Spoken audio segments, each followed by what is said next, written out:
Yo!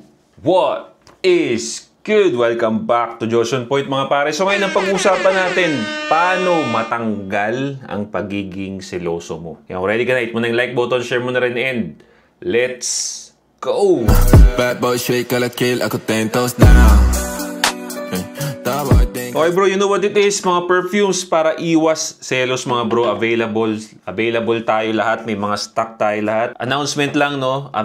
Nasa TikTok shop na lang tayo ngayon. Okay, kinlose ko na yung Shopee ko because you know what it is mga pare. So yeah, link nasa description. Okay, so meron kayong mga problema bro.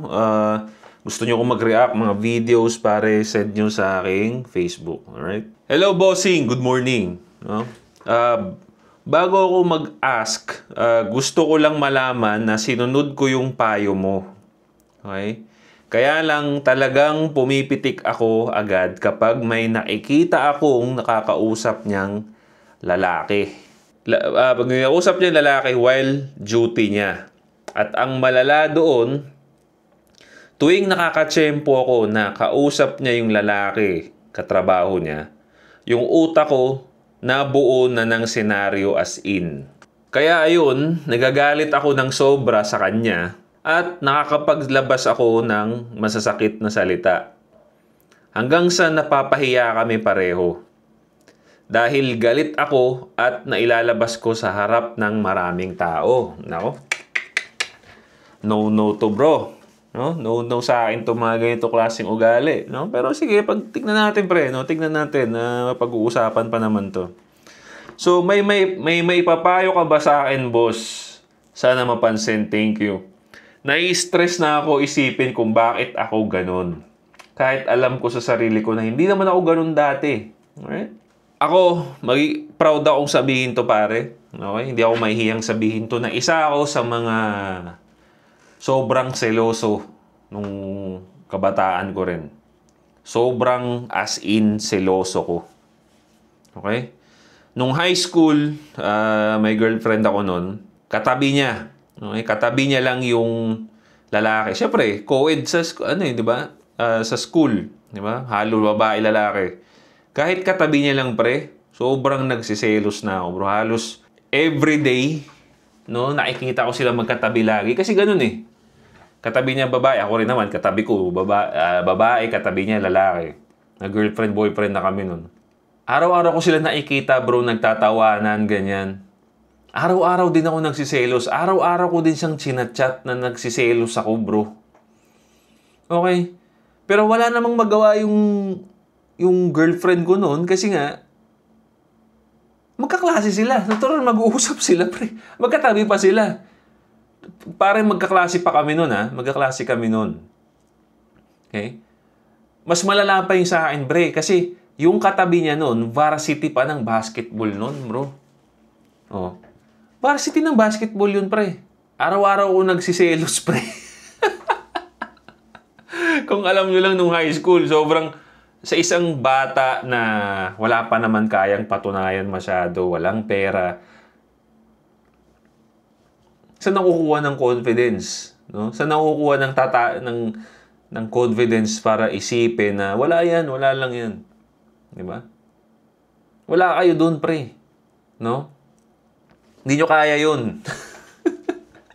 Pero alam mo ba isang bagay kung bakit nakayanan ko, bro? Nung high school ako, bumuo kami ng dance group noon, pare.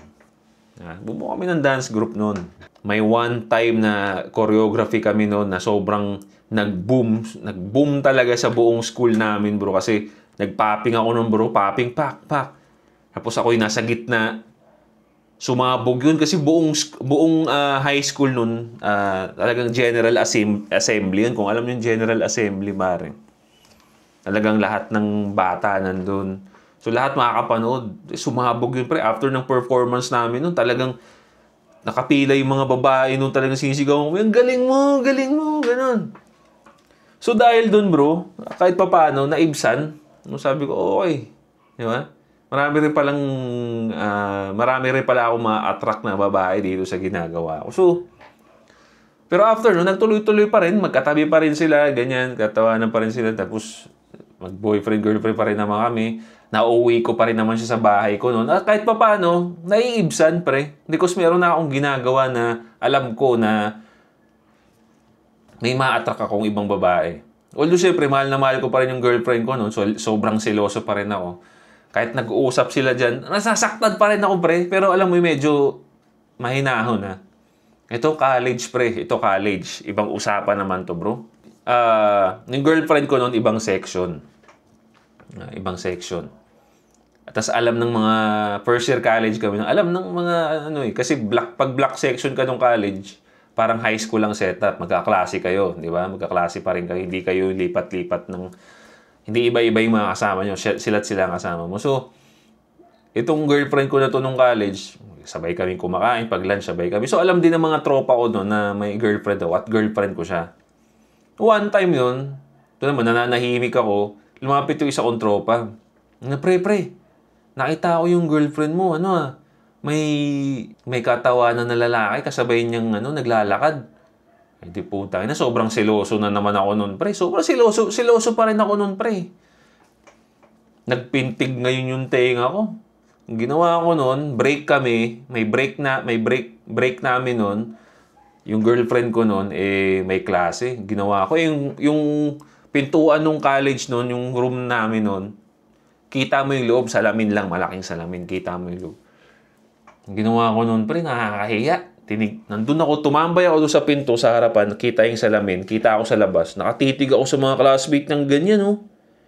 Tapos nagtitinginan na sila sa akin, pre, nakakahiya pagka naalala ko, bro. Tapos, tumingin na rin, lumabas na rin yung teacher, tinanong ko, what do you want? Sabi ko, wala, ma'am. Pero sobrang galit na galit ako noon, bro, siloso talaga ako noon. Kasi in-explain sa akin ng girlfriend ko na, yung girlfriend ko noon na, marami daw sila noon. Marami daw sila mga babae tsaka mga lalaki. Parang sabay-sabay nga daw sila nag-lunch noon, usapan nila. Eh di yun na, may siloso pa rin ako noon. Ito na naman. No? Kasi nadala ko yung talent ko noon hanggang college. Naisama na naman ako, na-discover kasi nila na sumasayaw din ako. So sinama ako dun sa dance troupe ng IT noon. IT, ano ba pangalan ng dance group namin? Basta IT something sa Adamson. Sumayaw. Sumasayaw na rin ako. Napapansin na rin ako ng mga babae doon. At yun, nag-build na naman ng confidence ko. So may napagkukuhaan ako ng confidence ngayon, no? So bakit ko ba sinasabi ito, pre? Kasi kung mapapansin ninyo yung sa kwento ko, talagang normal eh. Normal sa lalaki maging seloso. Kasi again, nandun sa nature natin yan na maging territorial tayo, di ba? Nasa nature natin na kung ano yung sa atin, puprotektahan natin yan. Mapuprotektahan natin yan. At kung may threat, at yung threat doon sa pag-aari natin, doon sa pinoprotektahan natin, ikakalabanin talaga natin. Di ba? Tayo kasi mga lalaki, hindi naman tayo tulad ng mga babae na kadalasan pag nagsiselos, hindi lang mamamansin. Dahil may testosterone tayo, mas matindi tayo magselos. So the point na talagang aabangan, babanata natin yung lalaki na pwedeng umagaw ng girlfriend natin kahit wala naman tayong ebidensya, kahit wala naman talaga, sobrang siloso lang natin. Diba? So, after all these years, pare, nakapag-come up ako kung ano ang dapat mong gawin bilang lalaki para mawala yung selos mo. No, selos, nandyan pa rin yan. Pero makokontrol mo na siya. Okay? Number 1 mo na dapat gawin, bro, is bumuo ka ng sarili mong mundo.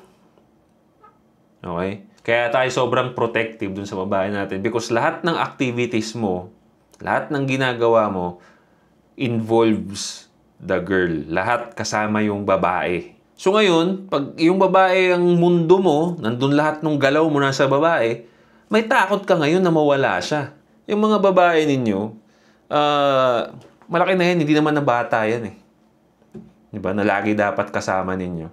May sarili din dapat mundo yan. At dapat gumagawa ka din ng sarili mong mundo. Kasi nga, the more na lagi mong kasama yung babae, the more na ano mo yan eh, na nagiging sobrang protective ka dyan. For example, ihalin tulad nyo sa magulang na may anak. Ang anak na laging bantay sarado ng magulang, Di ba? Bantay sarado ng magulang. Yan yung mga magulang na sobrang possessive sa anak nila. Pero the moment na lumalabas na sa hapon o pinapalabas na yung bata, medyo nagkakaroon na yung confidence yung magulang na, babalik lang yan mamaya. Lalo pa ikaw. Di ba? Anong edad na ng girlfriend mo? 20s na yan, 30s na yan, di ba? Bigyan nyo sila ng sarili mong mundo. Ikaw rin, magkaroon ka rin ng sarili mong mundo. Dapat mayroon ka talagang activity na ikaw lang. Okay, para masanay ka na hindi mo siya nakikita. Di ba? Para magkaroon ka ng confidence na pwede mo siyang iwan dyan. Okay? Nagiging possessive kasi tayo dahil sila lang yung lagi mong kasama eh. Kaya sobrang possessive mo sa girlfriend mo because alam mo kasi na siya lang ang kaya mong kunin. Di ba bro? You have to build your confidence eh. Yan ang importante talaga yan bro eh. No? Ang confidence sa isang tao. No? Mas marami kang maiiwasang problema, maiiwasang overthinking pag nabibuild mo bilang lalaki yung confidence mo. Di ba? Kasi, yan, for example, in the back of your mind, ayaw mong kumakausap ng ibang lalaki yung girlfriend mo. Kasi, takot ka. Takot ka eh. Di ba? Yun naman talaga yun eh. Takot kang maloko. Takot kang iwan ng girlfriend mo. Takot ka kasi masisiro ka.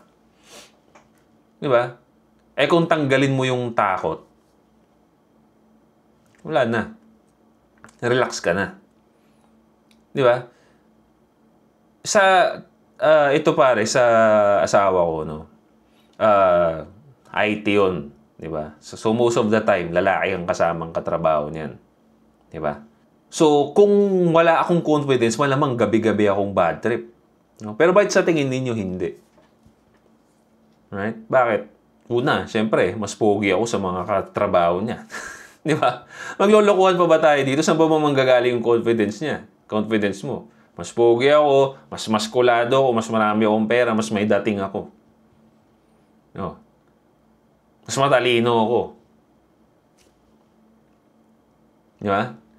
So, kung sakali mang magkatotoo man yung takot ko or yung takot mo na maging sila or mataiputan ka sa puwet, masakit, okay, but because dahil buo ang confidence ko, nabuo ko yung sarili ko na full package na lalaki, kaya kong humanap lang ulit.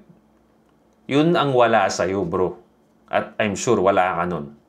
Doon naman talaga nagbibuild ng confidence, pare. Nagbibuild ng confidence na lalaki kung paano mo wino-work yung sarili mo na maging full package na lalaki. Doon yun eh. Doon nagbibuild yun. Hindi yun basta sinabi mo lang sa sarili mo na mag-confident. Confident ako. Bakit? Bakit ka confident? Wala. Trip ko lang. Wala yun. Fake yun. Kailangan meron. Bakit ka confident? Well, diba, pogi ako eh. Magaling akong pumorma eh. Dami akong pera eh.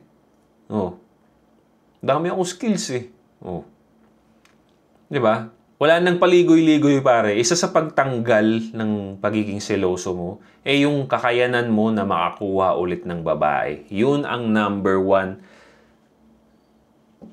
Yun ang number one reason para magkaroon ng confidence. Ang kakayanan mo na makakuha ng ibang babae. Wala nang paligoy-ligoy, walang bullshit. Yun naman talaga yun eh.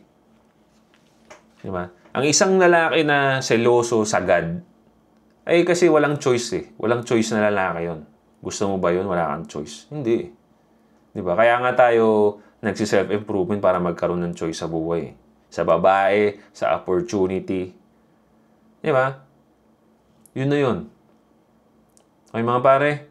So I hope nakatulong tong video na to sa mga tropa natin dyan. I'm sure, pag ginawa nyo naman to bro, for sure matatanggal yung selos mo pare.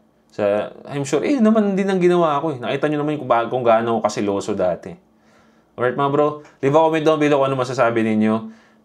Don't forget to subscribe, hit the bell para notify kayo sa mga bago nating videos. This is Josh on Point. See you next time. Boom.